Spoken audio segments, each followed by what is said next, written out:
America கூட்டு தாக்குதல் நடத்தி வரும் நிலையில் ஈரான் பதிலுக்கு தாக்குதல் நடத்தி வருகிறது. இது உலக நாடுகளை அச்சுறுத்தும் விதமாக மாறியிருக்கும் நிலையில் தற்போது அமெரிக்கா 2ஆம் உலகப் போருக்கு பின் மீண்டும் பிரத்யேக ஆயுதத்தை கையில் எடுத்துள்ளது. அமெரிக்கா ஈரானிய போர்க்கப்பலை இலங்கை கடற்பரப்பில் மூழ்கடித்தது. இது 2ஆம் உலகப் போருக்கு பிறகு அமெரிக்கா நடத்திய முதல் தாக்குதல் என கூறப்படுகிறது. இந்த சம்பவம் உலகளவில் பெரும் பதற்றத்தை ஏற்படுத்தியுள்ளது. அமெரிக்கா மற்றும் இஸ்ரேலின் கூட்டு தாக்குதலால் ஈரானை 35 ஆண்டுகளுக்கு மேலாக ஆட்சி புரிந்து வந்த அலி காமினி கொல்லப்பட்டது உலகளவில் பெரும் அதிர்வலைகளை ஏற்படுத்தியது.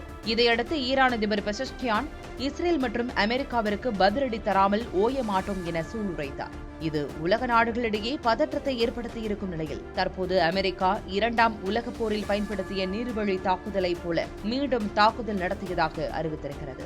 இந்த அறிவிப்புதான் மேலும் பதற்றத்தை அதிகரித்துள்ளது.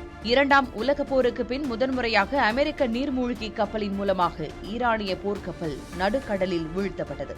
இலங்கையின் கல்லை கடற்பரப்பில் இருந்து சுமார் 40 கடல் மைல் தொலைவிலிருந்து அமெரிக்க நீர்மூழ்கி கப்பல் இந்த தாக்குதலை நடத்தியது. ஈரானின் போர்க்கப்பலில் மொத்தம் 180 நபர்கள் இருந்த நிலையில் 87 நபர்கள் உயிரிழந்ததாகவும் அவர்களின் உடல்கள் மீட்கப்பட்டிருப்பதாகவும் இலங்கை கடற்படை தெரிவித்துள்ளது.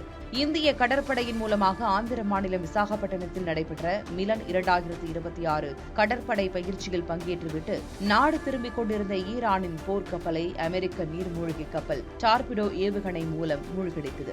2ஆம் உலகப் போருக்கு பிறகு அமெரிக்கா நடத்திய முதல் நீர்மூழ்கி தாக்குதல் இது என அமெரிக்க பாதுகாப்பு செயலர் பீட் எக்ஸட் தெரிவித்திருக்கிறார். அதே சமயம் சர்வதேச கடல் பகுதியில் பாதுகாப்பாக இருப்பதாக அவர்கள் நினைத்திருந்த போது இந்த தாக்குதலை நடத்தி மூழ்கடித்து விட்டதாகவும் அவர் கூறினார். இந்தியாவின் அழைப்பின் பேரில் வந்த ஒரு கப்பல் இந்தியாவிற்கு அருகிலேயே மூழ்கடிக்கப்பட்டது சர்வதேச அளவில் விவாதங்களை எழுப்பியிருக்கிறது.